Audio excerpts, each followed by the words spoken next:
wonderful show together. All right, just stay tuned. Don't go anywhere. We'll be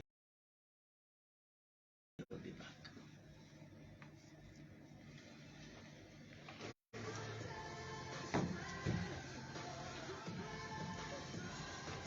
15 minutes like we did, and then answer questions. Okay. Okay. So do a recap. Yeah. Okay. Do a recap and then add. Yes. I know they send you out to love, and now you call my father up. By the things that he bought on my door. Are you ready? Not only you they carry nothing. Tell them come into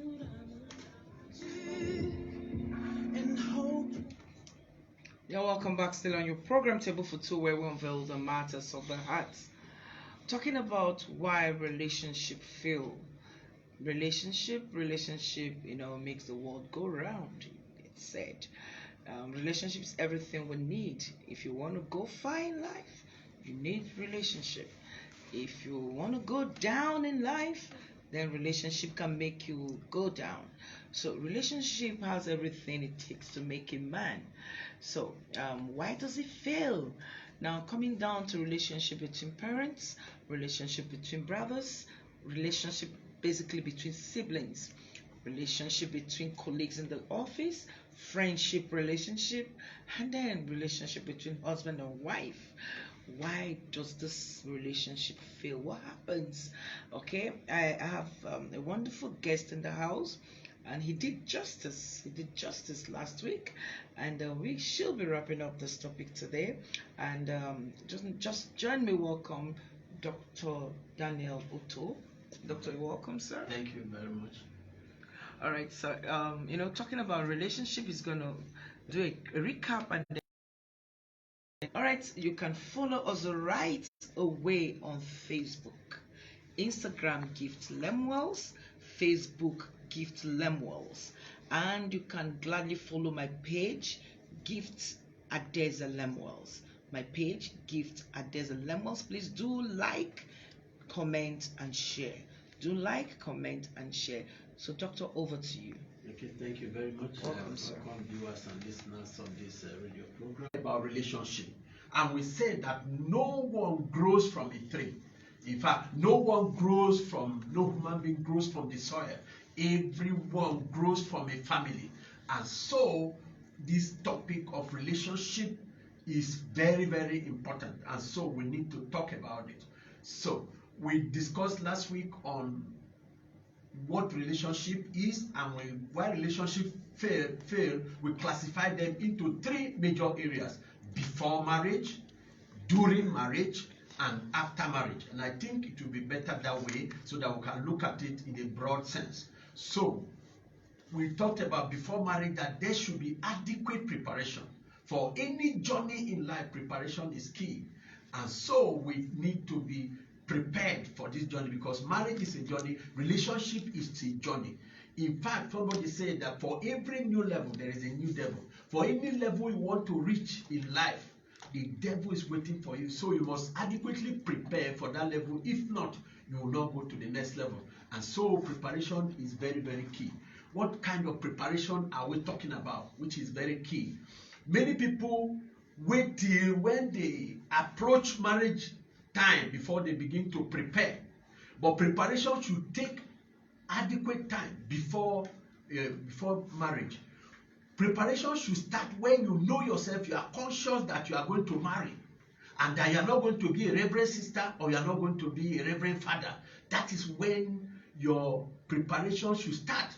And because you need to pray for the person that is coming into your life for complementation, because there is so much of manipulation that the devil can bring to make marriage not interesting. So as early as possible, we need to vocalize, because if you cannot verbalize, you cannot mobilize. So you verbalize what you want. If you are not vocal, you become local. So anytime you need to talk about what you need, so that God can hear, because if it does not cross your mind, it cannot cross your life. So it's very important for you to mention it to God, the kind of person that is coming into your life. That is where preparation starts. Even before marriage, preparation in setting your criteria. Bible says, God shall grant the desires of your heart. If you don't have a criteria, you are going into marriage, anything counts. That marriage is bound to crash. What kind of criteria do you set for yourself? In terms of spiritual criteria, in terms of physical criteria, academic criteria, financial criteria, or emotional criteria. The person that is coming to complement your life, you should have a criteria that you should be able to tolerate. Those things are very key. By the time you verbalize it and make that desire, God will bring it into pass. But so many people forget about this, and it's very, very important. And some people now crash because they don't have a criteria. Anybody goes. By the time anybody goes, you find out that that relationship, that marriage will not be interesting, and it will be detrimental. What are we talking about? After marriage, why does relationship fail? And we said so many things last week about commitment and the rest. But today I'd like us to go a little bit further. That failure of training and study is very, very key. Training and study. Because the Bible says, even in 1 Peter 3:7, say, dwell with them according to knowledge. Knowledge is acquisition of information. Information is acquisition of facts and figures. So study is very, very important. Reading, I want to stress here that studying is different from reading. When you are studying, reading is like flipping through the pages. Studying goes into a deeper session of researching, learning, studying and reading in between the lines so you can get the nitty-gritty. Then you can formulate a theory or a hypothesis concerning the person. What are we talking about? People need to study themselves. And that is why so many things in marriage we need to study. You cannot study a woman enough. You cannot study a man enough. So it's a continuous study. For us to see that marriage is an institution. In the worldly institution, people learn before they are certificated. But in marriage, you are now certificated to go and practice. That is the difference between the two. So two people are handed over certificate. So you go and do whatsoever you like in life. So the two people should be able to understand themselves, study themselves so that it can manifest well. So if you are not teachable, if you are not trainable, if you don't want to study, because study takes time, it takes focus, it takes discipline, it takes nitty-gritty, taking to know what are the do's and the don'ts. These are very, very key. And we need to, because what are we studying in relationship? One, we need to study the human anatomy, the physiological nature of human being, especially for a woman. A man is a wombless man, but a woman is a womb man. So that introduction of womb makes a lot of difference. That creates a lot of physiological differences. That womb that is there differentiates a lot of things. It makes a woman more physiological, emotional, will now set in. So you need to study, because sometimes they get influenced when they are, that is what introduces menstruation, menstrual cycle, that influences women's mood. You need to study. You need to study their sexual secondary characters. How does a woman react? Women are like phones. They need to be held. They need to be talked to. They need to be pressed on the sensitive touches. If you press the wrong button, it can disconnect you. So all these things are very important. Men also have a way that you can talk to. It is from study that you know that a man needs respect and submission. And a woman needs love, care, and gift. It is through study. And you know the sensitive love languages that your relationship can carry. These things are very, very key. So this study is very, very important. So marriage has a faculty of arts of marriage, arts and science of marriage. Then the department of marriageology. Then you now come to all the divisions, manology and womanology is very, very key. Then all the courses are there, emotional differences, human anatomy, female anatomy, all those things are key. Women pain threshold, how far can he tolerate? Those things are key. So that when you come together, you'll be pressing correct and right the buttons. right buttons. You know. Those are the things that we need to talk about. So it's very, very key. Then when you talk about openness, because in study, openness and transparency is very, very key. The Bible says they were naked, but they were not ashamed. So what are we talking about? Openness and transparency. If you have anything to hide in a marriage, that marriage is bound to crash. And so we should be very careful, so that everything we do, we must be open to each other. But in openness and transparency, we must not take advantage of each other and take each other for granted. because of familiarity. Mm. Because issues can be misinterpreted in marriage. Yeah. Some people, let me give an example. A woman saw a message on her husband's phone, and suddenly, the next minute he began to pack her load and go. Say, where are you going? He say, I'm going home. Going home where? To my father's house. Why? Say, look at the text message now. In the previous week, the lady, the secretary of the woman's husband celebrated a birthday, and the man now gave a souvenir to the secretary, and that souvenir was packaged as a pen. So the woman, in appreciation, writing a message, the lady writing a message to the husband, now saying, hi, thank you very much, sir. I appreciate you so much. That pen is so good. It was highly exciting. So in writing the message, he did not separate the pen and the is. So it sounded like the penis is good. And the woman saw this, say, oh, the next thing he did was to start packing her load and start going, say he's going home. So those are the things that we're talking about. Openness and transparency is key in marriage. When a man leaves his phone, some men cannot leave their phone for their wives. One day a man left his phone on in the parlor, in the living room, and he was bathing, forgetting that he left the phone. When the phone was ringing with soap all over his eyes and body, he jumped out of the bathroom and had a fracture. Why? Because of openness. So what are we talking about? We need to be open to each other so that we can see, can know what is there. The mindset we carry in marriage is very key. Some people have a mindset that this thing, by the time we enter into this relationship, if it's not working, we'll go. And that is why we're having a lot of divorces everywhere. The mindset we have will be, I am going to succeed in this marriage, whether the devil likes it or yes. With that kind of mindset, things will flow well.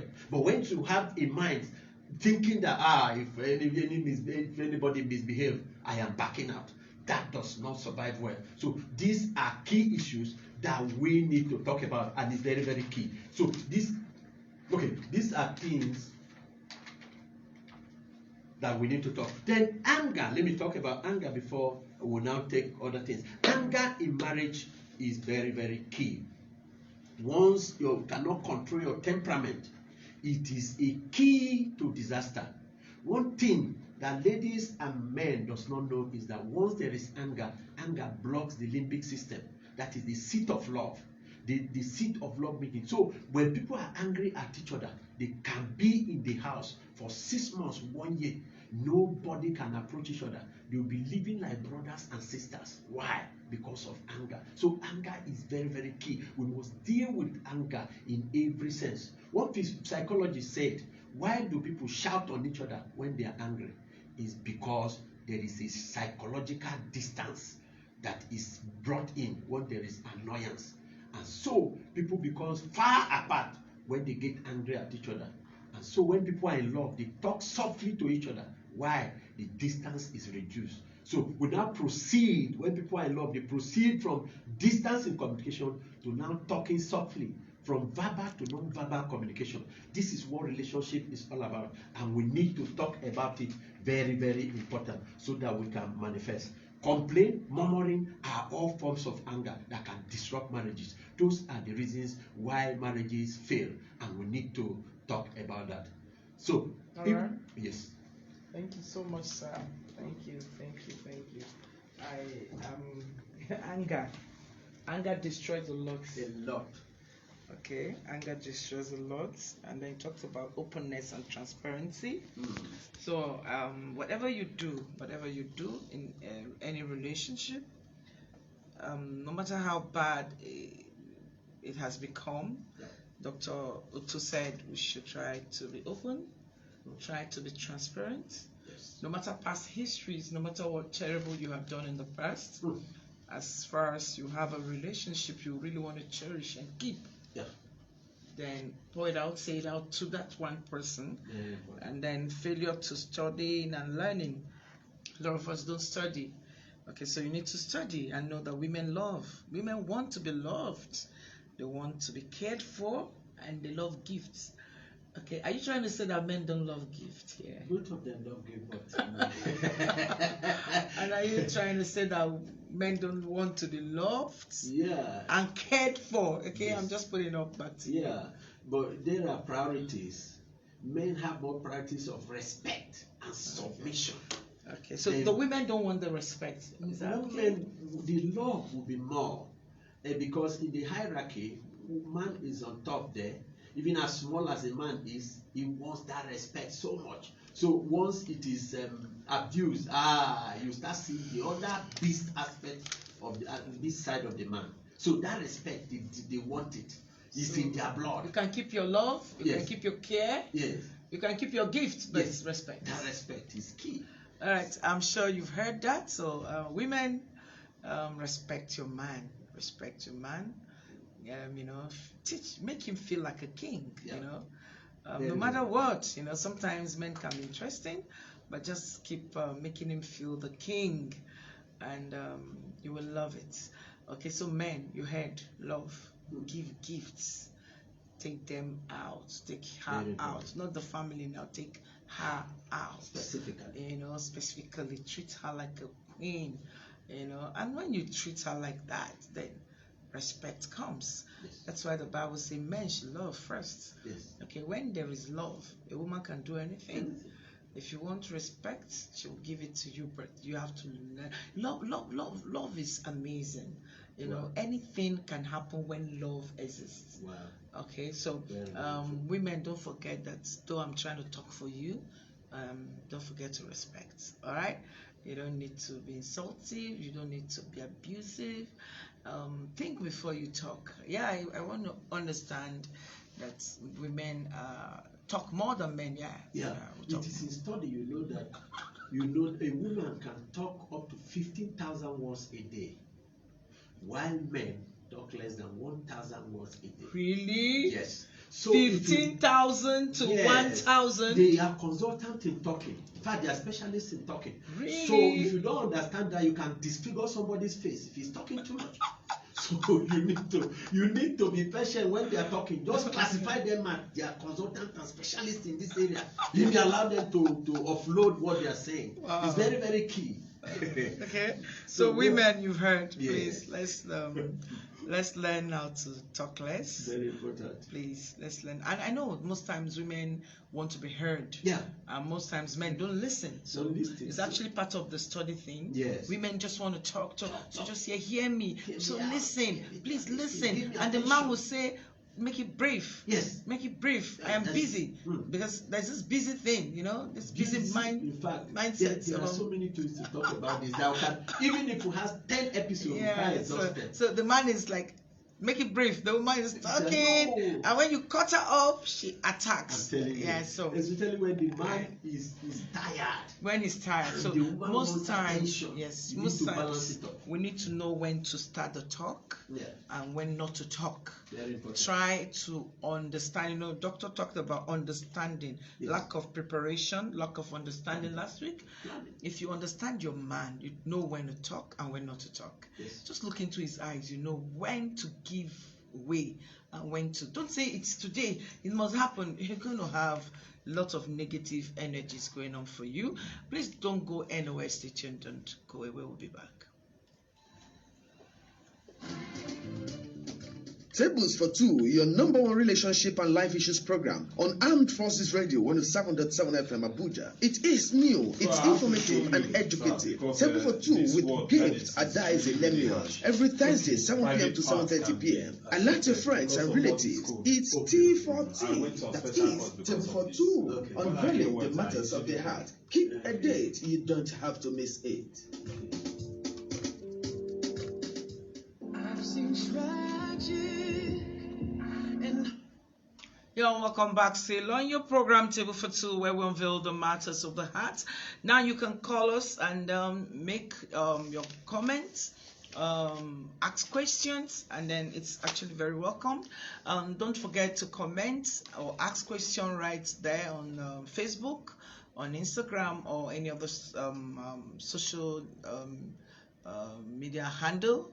Okay, just don't forget to do that. All right, we have 0802-6007-418, 0802-6007-418, or 0816-732-2997. Call or make your or send an SMS. You can call to ask questions. You can equally call to comment. Talking about why relationship fail. Right now, we are focusing on marriage relationship. Hello, good evening. Hello, good evening. Hello, good evening. Good evening, sir. What's the name and where you're calling from? This is Simon of the Forces, FM 107.7 Projecting Force on Nigerian Military from Araba. Okay, so what's your name? Thank you very much. Hi, I want to urge all Nigerians to be listening to this radio.